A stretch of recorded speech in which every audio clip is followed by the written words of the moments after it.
तनिक भी शंका मत करो, ये ब्रज तो वैकुंठ से भी श्रेष्ठ है।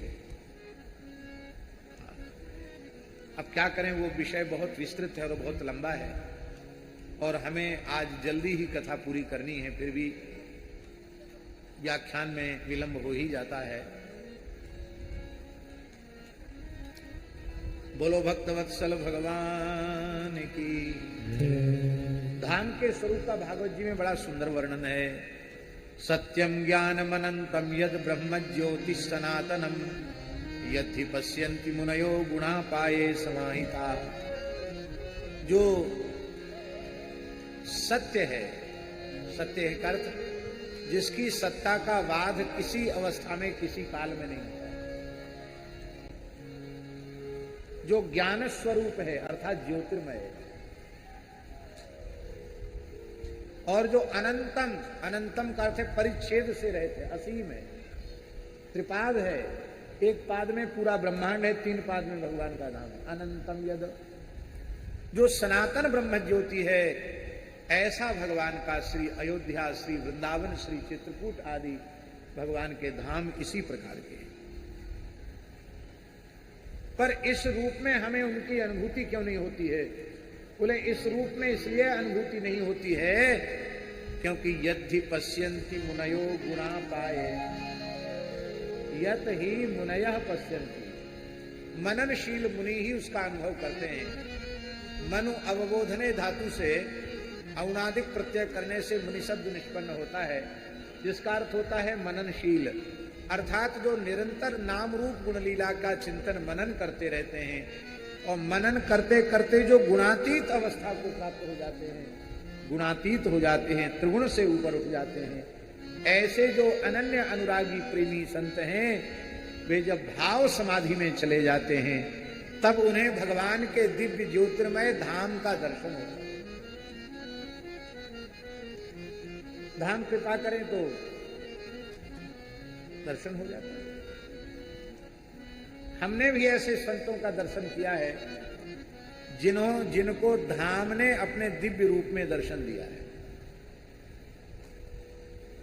हम एक घटना नंदगांव की सुना रहे हैं। हमारे पूज्य गुरुदेव श्री भक्तमाली जी महाराज गोवर्धन लक्ष्मण मंदिर में विराजते थे, अखाड़े में। महाराज जी के निकट एक संत रहते थे श्री हरिराम बाबा, और दूसरे संत थे चित्रकूट वाले पुजारी जी श्री रामचंद्र दास, और तीसरा एक भगत था। वो भगत भी ऐसे ही था जैसे पूरन भगत जी हैं, नाम मात्र को गृहस्थ, बस साधु जैसे रहते, खूब भजन करते। उनका नाम था भगवान दास, वो आगरा का था, और भजन तो खूब करते थे। बस एक ही बात थी, संध्या को रोज ठंडाई घोटनी उनको, ये नियम था, भंग छानने का नियम था उनका। बल्लभ कुली थे, हमने खूब देखा उनको। भगवान दास खलीफा भगत को पूरे मोहड़े में चंदन लगाए के, और रोरी को जैसे मनसु का तिलक लगा के आवने लीला में, ऐसी बल्लभ कुली तिलक लगाता। पर तब संध्या को बढ़िया जब दाऊ जी की ठंडाई छान घोट के तैयार, और ठंडाई पी के फिर मैदान जाके स्नान ध्यान करके फिर तिलक चंदन करके फिर परिक्रमा चले जाते। तो वो भगत था, गृहस्थ आदमी था। तो हरिराम बाबा ने कहा कि नंदगांव चलें हम लोग, एक बरसाना चलें, राधाबाग। तो गिरिराज जी से पैदल चले। भगवान दास भगत ने बाजार से सामान लिया, गैया का घी तो आश्रम में ही था, तो और कुछ जो कुछ थोड़ा बहुत सामान बूरा वगैरह मेवा वगैरह लेना था वो भगत ने ले लिया, और वहां से गिरिराज जी से पैदल चल के बरसाना राधाबाग में आए। राधाबाग तो आपने देखा होगा। राधाबाग का पानी बहुत अच्छा है, बहुत मीठा, बड़ा बढ़िया जल है। तो सवेरे 3 बजे ही चल दिए रात को, और पैदल चल के यहां आ गए। आकर के नहाए धोए, और फिर वहीं भगवान दास जी का तो एक ही काम था, ठंडाई घोटना। वो अपने काम में लग गए, महाराज जी रसोई बनाने में लग गए। और रसोई बनी दाल बाटी चूरमा, देसी चूरमा के लड़ुआ। देसी चूरमा माने उसको बाटी को कंडा में सेक करके विभूति झाड़ के और फिर उसको चूर्ण बना के फिर उसमें गुड़ डाल करके, और बढ़िया। यहाँ गए खिटावटी में, हमारे रामचंद्र दास बाबा ने देसी चूरमा के लड्डू खवाए, तो वो ज्यादा अच्छे लगते हैं कड़ाही वाले चूरमा की अपेक्षा। जो भूभर वाले जो देसी चूरमा के लड़ुआ हैं वो ज्यादा अच्छे लगे। खूब आड़े हाथ सुंदर दाल में घी, गाढ़ी गाढ़ी दाल, और खूब घी में डूबी वही बाटी। महाराज जी रसोई बना रहे, और महाराज जी तो निरंतर भगवान लीला में, भगवान नाम में ही डूबे रहते। और हरे राम बाबा और रामचंद्र दास जी थोड़ा बहुत, रामचंद्र दास जी ने थोड़ी सेवा कराई, बाद में वो अपने पाठ पूजा में लगे। महाराज जी बोले हम अकेले बना लें, महाराज जी बना रहे थे, लीला चिंतन में थे।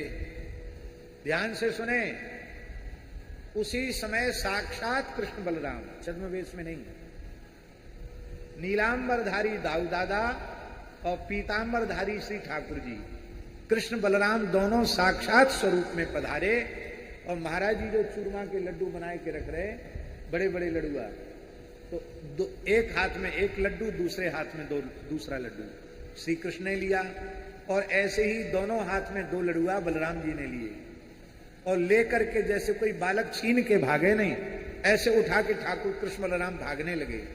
उनको भागते हुए देखकर पूज्य गुरुदेव श्री भक्तमाली जी महाराज, थोड़ा गर्मी का समय था तो खाली लंगोटी पहरे हुए और अपने गमछा जो है उसको सिर से बांधे हुए। उसी स्थिति में महाराज जी नंदगांव की ओर राधा बाग से दौड़ चले। तो सारी सामग्री छोड़ के महाराज जी को क्या हो गया, नंदगांव की ओर क्यों दौड़ रहे हैं?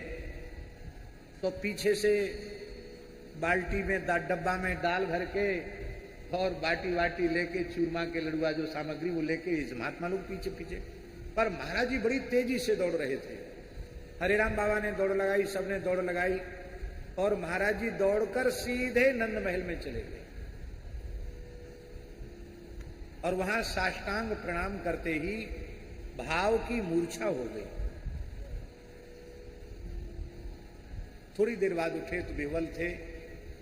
हरिराम बाबा और पुजारी श्री रामचंद्र दास जी और भगवान दास खलीफा भगत ने सबने अनुभव कर लिया कि आज महाराज जी को कोई विलक्षण अनुभूति हुई है। लेकिन महाराज जी से न वो पूछने की स्थिति में, न महाराज जी कुछ बताने की स्थिति में, भाव की अवस्था।